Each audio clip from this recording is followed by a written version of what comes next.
I got to give you the official introduction. You're officially in the 15-minute coaching hot seat where you get to ask me three questions or less in 15 minutes or less. And our time is already going. So I want to give you the time of day because we got another caller lined up right next to you. But I got your questions here. Let me know if they still apply.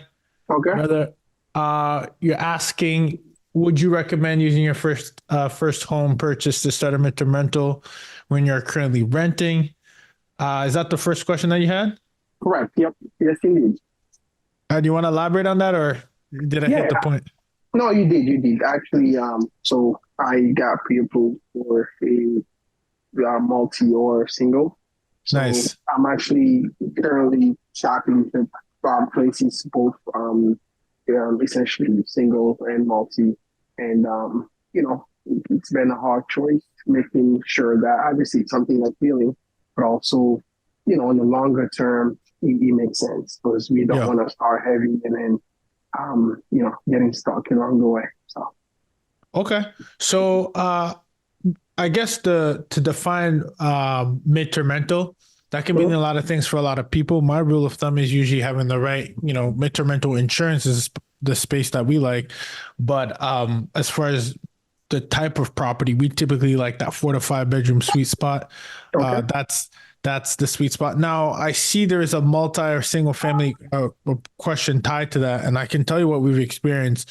I do think house hacking is one of the best strategies you can do, where you live on one side and rent out the other, if that's Mhm. something you have ability to do. Now, typically, what we've seen in this space is you're typically serving another family that's coming from a single family home. So they're typically not coming from a duplex or anything like that, or at least that's not the product that they're typically looking for. It doesn't mean that that cannot provide a service from the insurance side, but it can certainly be one if you're doing, again, traditional renting. So again, I Okay. want to be, when I say traditional renting, I mean like traditional rent, as in like, let's say you're close to, college town, hospital, etc., and you're living on one side, renting out the other. That's not that particular. But when I talk about midterm rentals, our niche is very insurance driven niche. So not sure if you have any questions there on what I just said, because I want to make sure I give you as much value as possible. No, that's clear. I've been following you Okay. heavily. So yep. Appreciate that, brother. Appreciate that support. No, no problem. So you asked, what is the most common challenge when operating a midterm rental? I think the it doesn't have to be a challenge, but people struggle with this the most is obviously the occupancy, right? How do I keep it occupied? My number one rule of thumb is putting yourself in a position to succeed and giving you as much success as possible. So number one is when we talk about these type of assets that we buy, if you furnish it, you're giving yourself an advantage in the marketplace to begin with, because a lot of these, when you furnished accommodation, you can by default rent goes up by 25%. So we like to Right. furnish, right? And that's why like like Furnish Finder, Airbnb, etc.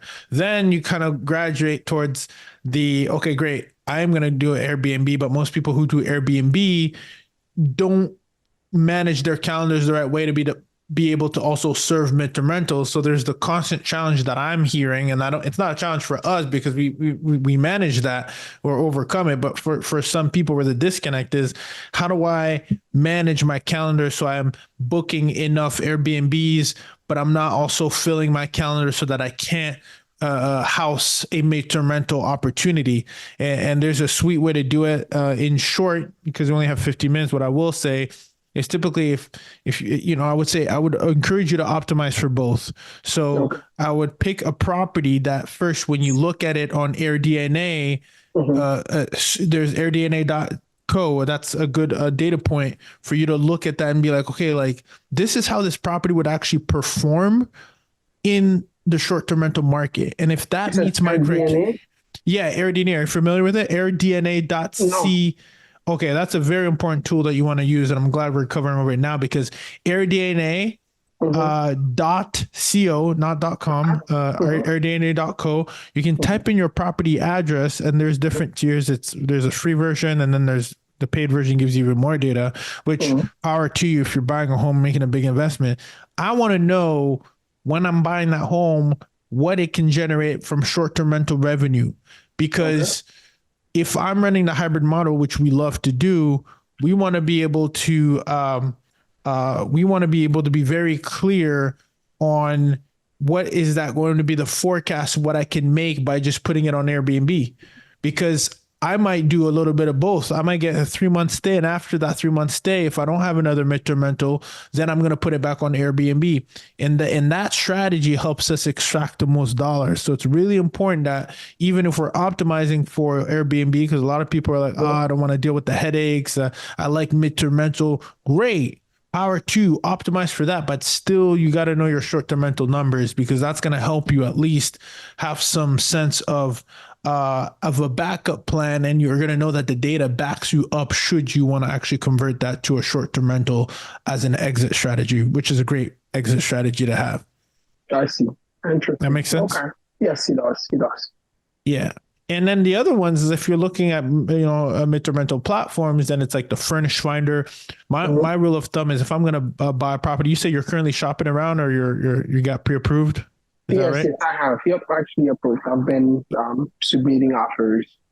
Yeah. So what I would do, if as you're submitting these offers, if you don't go out, end up being on the contract and you have a due diligence period, or even before you make the offer, I would just get into the habit of looking at what is the rent for on Zillow, like what are Zillow rentals in that area, right? Realtor.com, Zillow.com is helpful. Just go to rent, pretend like you're a renter, right? What did the numbers show on airdna.co? And if those numbers might seem like, nah, this is too good to be true, pretend to book. Pretend as if you don't have to actually book a place, but pretend like you're looking in that zip code and see what the daily rates are looking like in that area, and see what people's calendars look like in that area.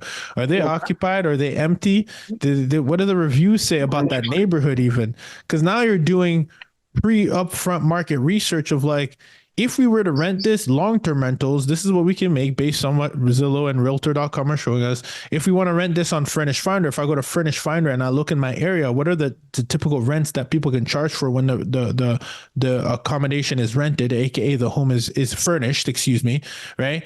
And on Airbnb as a backup, or maybe as a hybrid strategy, we like to use both. What do we make? Right? What can we make based on what I'm seeing and based on what AirDNA said? Because now that gives you all the tools and confidence to know what you can project in that specific area in that space. Does that make sense?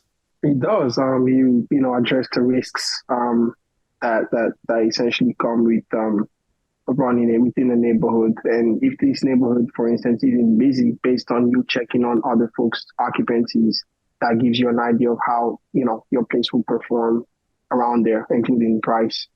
Yeah, 100%. It's calculated risk. Plus, I want to know if I'm putting down this much money, how much I'm putting down in my pocket. But let me give you another tip too, because this is your first home, right? Yeah. And by the way, your camera's off just in case I can't see you, and that's fine. Now you're back. So Ibrahim, one thing I want to share with you, brother, is how much are you trying to put down on your primary residence right now? Is it like, do you know? FHA. Good. And make sure that you ask your lender for any first-time home buyer incentives, because I like being able to leverage, put the least amount of money down as possible. And keep in mind that you can rinse and repeat this, because you got to live in your primary residence, and the thing is, in the clause it will say that you have to have the intent to live there, but I will say have the intent to live there for as long as you need to, or not as long as you need to, as long as the paperwork requires you, and typically it's 12 months. And after that, you rinse and repeat and you change your primary again, right? Because that's how you're able to accumulate a lot of properties. A lot of people think, oh man, I got to have 20% down for an investment property, etc. And when really you could every single year change your primary residence, where all your lender is going to ask is, what's the reason for moving? And be like, hey, we're trying to either, increase, we're preparing for a family, whatever thing you want to put out there. They're just going to put that down as on paper, and then you're going to turn that 3.5% into a rental, and then you keep on going, and you can get a lot of traction. A lot of people talk about that, and I think it's a really powerful tool to, instead of people saving up for 20%, they can use their primary as the way to get in and then convert that. And then even, and to your point, there's even things like duplexes where maybe you don't even have to pay for where they live, because the other side is generating income. Now your lifestyle is paid for as far as the cost of living, which is the most costly expense in an American household. Yeah, so agreed. Hey man, you know how it is. Makes a lot of sense. Absolutely. Yeah, I'm rooting for I you, man. appreciate. That's I'm, good stuff. That's good stuff, I'm, and you're doing it the right way. yeah, it's been 2 weeks. We've been going to different places, so it's interesting and you know, nervous. I'm a little nervous to be Yeah, frank. yeah. By the way, you Mhm. learn the best way to learn is just by being thrown in the water. Trust me, there's so many things that along the way you'll learn, and then you'll get better, and it'll be like it's just like doing the dishes, man. It's easy, right? At some point, but in the beginning, due diligence and financing contingencies, inspections, all that. Make sure you get I'll give you another tip. Make sure you get a sewage scope.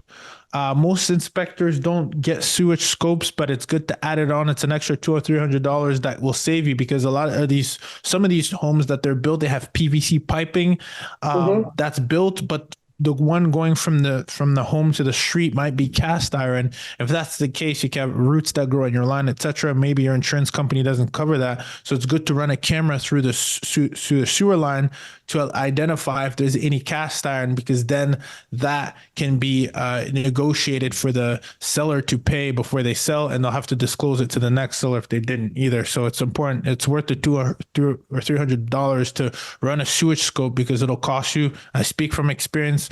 Could cost you very well up to $8,000 just to get fixed. Wow.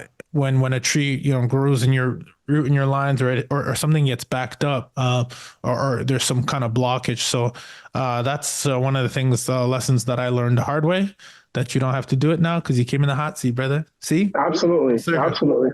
No, it Good was stuff, great. man. I'll definitely look into the sewage scope. Yeah. Furnish Finder, he's also on my list, and I'll put the properties on Airbnb, Taco, just to Yeah. have an idea of Reference how point. it works. Yep, absolutely. But yeah, All right, man. this is awesome. And I don't know if you have one more second. I have one more question for you. I got 1 minute because I got All right, somebody that starts at 6:45. Shoot, let's go. perfect, perfect. So, when you say leveraging, the different financial incentives that we might have, I know, the 3 point, the Rhode Island housing already got the 15, for down deposit for that. Other than that, the only other that I'm familiar with is asking the seller to, cover some of the closing costs, and that's not always the case, depending on how, um, I guess, hot the property is. So, is there anything else aside from Yeah. those that? Yeah. Yeah. There's two things. So I like the fact you said the closing cost contribution is a big one. So anytime you're making an offer, you could even Mhm. strategically, if your realtor is not going to do this for you, you tell your realtor, hey, we want to offer kind of over asking, but then ask them to have a closing cost contribution, because then you can take that amount. Let's say you have $10,000 in closing cost contribution. The home is actually listed for 300,000. You actually try to buy it for 310. You ask for $20,000 in closing cost contribution. Net's the same for the seller, but you actually get an extra $10,000 where you can actually buy your rate down. So that's one way to buy your rate down. You can do that. Another thing, as I would do, is your lender is not going to love this, but shop around and ask for first time buyer incentives or first time home buyer programs in your specific city. They might actually have, sometimes you go to a course, you take it, and then they're willing to even cover all closing costs. Stuff like that can really help. So I would just go down the ChatGPT, Google route and be like, what are some incentives or programs that I should know of as a first time home buyer to actually save on how much I'm putting down? And you should have a lot of things that pop up. All right, brother. Okay. All right. My Fantastic. man. Awesome. All Thank you. right, man. Hey, Appreciate it, share Ruben. the Yeah, receipts when you finish, bro. Send me like a DM, be like, congratulations, we closed. I want to celebrate with you. All right. absolutely. Once I'm done, we should definitely catch up. But I appreciate it. All right. I'll let you Absolutely. on with the next one. Thank you, Thank Ruben. you, brother. All right. Cheers. Have a good All right. one. Cheers. You too.